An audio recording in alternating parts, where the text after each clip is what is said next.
በሚሊዮን የሚቆጠር የኢትዮጵያ ገበሬ ጧት ፀሐይ ከመውጣቷ በፊት ይወጣል፣ ፀሐይ እስክትገባ ድረስ ደግሞ ይደክማል።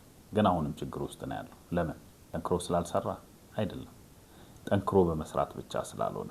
እውነታው እንዲህ ነው። ጠንክሮ መስራት የምርት መጠንን ይጨምራል እንጂ ገቢን አያሳድግም። የምርት መጠንን ከጨመረ ለምን ገቢን አያሳድግም የሚል ጥያቄ የሚያነሳ ሰው ካለ በኋላ ላይ መልሱን ያየዋል። የሚጋጭ ይመስላል፣ ግን አይጋጭም። ለምሳሌ አንድ ገበሬ 100 ኩንታል ቀይ ሽንኩርት አመረተ። በዛው ተመሳሳይ ወቅት ደግሞ ሌሎች ገበሬዎችም በብዛት ሽንኩርት አመረቱ።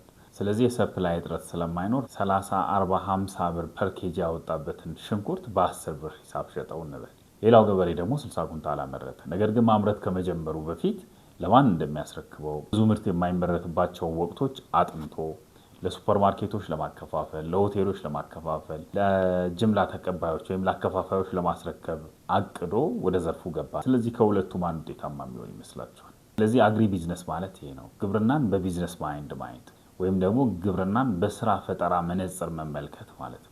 ገበሬ ብዙ ጊዜ ምን ያህል ኩንታል አመረትኩ፣ ምን ያህል ኩንታል ላመርት እችላለሁ ብሎ ነው የሚጠይቀው። ነገር ግን ግብርናን እንደ ቢዝነስ የሚያይ ሰው፣ ግብርናን እንደ ፕሮጀክት የሚመለከት ሰው ወይም ደግሞ የአግሪ ቢዝነስ ጽንሰ ሀሳብ በትክክል የገባው ሰው የሚጠይቃቸው ጥያቄዎች፣ የአግሪ ቢዝነስ ጽንሰ ሀሳብ በትክክል የገባው ሰው ግን ምን ያህል ትርፍ አገኛለሁ ነው፣ የምርቱ መጠን አይደለም። ነገር ግን የሚገኘው የትርፉ መጠን ምን ያህል ነው፣ ምን ያህል ትርፍ አገኛለሁ፣ ወጪዎቼን እንዴት መቀነስ እችላለሁ፣ በተሻለ ዋጋ እንዴት ልሸጥ እችላለሁ፣ ከገዢዎች ጋር ዘላቂነት ያለው ትስስር መፍጠር እችላለሁ ወይ? ስለዚህ እነዚህ ጥያቄዎች ናቸው ግብርናን ከአግሪ ቢዝነስ የሚለዩት ማለት ነው። ጠንክሮ መስራት ብቻውን በቂ አይደለም። ስለዚህ ምን ያስፈልጋል? ጠንክሮ መስራትን ከእቅድ ጋር፣ ጠንክሮ መስራትን ከገበያ ጥናት ጋር፣ ጠንክሮ መስራትን ሪከርድ ከመያዝ ጋር፣ ወጪና ገቢን ከመመዝገብ ጋር፣ እሴት ከመጨመርና ትክክለኛ ውሳኔን ከመወሰን ጋር ማስተሳሰር ያስፈልጋል ማለት ነው።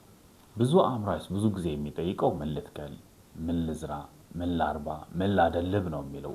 ነገር ግን የአግሪ ቢዝነስ ጽንሰ ሀሳብ የገባው ሰው ደግሞ የሚጠይቀው ጥያቄ ገበያው ምን ይፈልጋል? ስለዚህ የሚያመርተው ለገበያው ነው። ገበያው የሚፈልገውን ነገር፣ የሀገር ውስጥ ገበያ የሚሆን የውጭ ገበያ፣ ገበያው የሚፈልገውን ነገር ነው የምናመርተው እንጂ ራሳችን የምንፈልገውን ነገር አናመርትም። መቼ ነው ከፍተኛ ፍላጎት የሚኖረው? ሌላው በጣም የሚያሳዝነው ነገር አብዛኛው አምራች ቶታል ፕሮዳክሽን ኮስቱን አያውቀው። ፐር ሄክታር ምን ያህል ወጪ እንደሚያወጣ፣ ፐር ሄክታር ምን ያህል ደግሞ ይልድ እንደሚያገኝ፣ ፐር ሄክታር ደግሞ በትክክል ስንት ብር ትርፍ እንዳገኘ ሁሉ መዝግቦ አይዘው። ይሄ ደግሞ እያተረፈ ይመስለዋል፣ እየሰራ ይመስለዋል፣ ውጤታማ እየሆነ ይመስለዋል። ሰብሎች አድገው ከብቶቹ ፋፍተው ሲመለከት እያተረፈ ያለ ይመስለዋል። ነገር ግን እያተረፈ ላይሆን ይችላል።